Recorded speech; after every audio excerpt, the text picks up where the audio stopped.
Yeah. But back to this fucking this 18 Delta that's running for Texas. Like I told you, I want to get a shirt made for whenever I go see him that says fucking if Doc will stand for me, I'll stand for him, or some shit like that. You know what I mean? Like, yeah. Fuck. Which I like it on his website. Like, this fucking asshole, you know, it's like he really fucking emphasized the standing, like with over 30 years of service, multiple combat tours, and a proven track record for standing for truth, even under pressure. Doc is stepping up once again. He stood up against government outreach during COVID. This bro, I like the shit out of him. Oh, that's just north of me. Liberty County is about 40 square miles. Started about 2010, 2015. The first complaints started coming out at county level. Since then, that time, it's been occupied by at least, I'm going to say, somewhere around 50,000, mostly illegal, Hispanic community. It's way higher than that. We're going to go look at it. We're going to compare it to August of 2023 when we came through here the first time on the first view for Operation Burning Edge.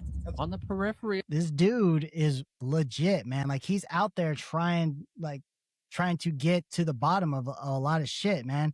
And it's amazing the stuff that he's committing to do. And I'm gonna go to his page real quick, because his issues he wants to stand for is really good stuff. I mean, and like when I was going through it, I was like, dude, like I can't argue with any of this. This is really good stuff. So, and now obviously, since we're a border state, you have the pretty obvious ones: secure the border and stop human trafficking. You would expect that. Abolish property taxes. Great. Energy and water security, powering Texas forward. Now, this one specifically, when I was reading on this one, right? Depending on unreliable grids and dwindling water supplies until blackouts hit or droughts devastate is disastrous and societally destructive way of governing. As it stands, Texans are facing power outages for extreme weather and water shortages that threaten farms, homes, and businesses. I mean, yeah. Yeah, this is... And then you go to decentralizing and reforming public education. Good. And the H-1B foreign labor policy. So this one here, because we all know Governor Abbott's getting in a little hot water with all the Indian stuff. Texans First, the $1 trillion job plan. Yep. H-1B programs suppress wages by 10 to 20%, in some sectors 30 to 50%.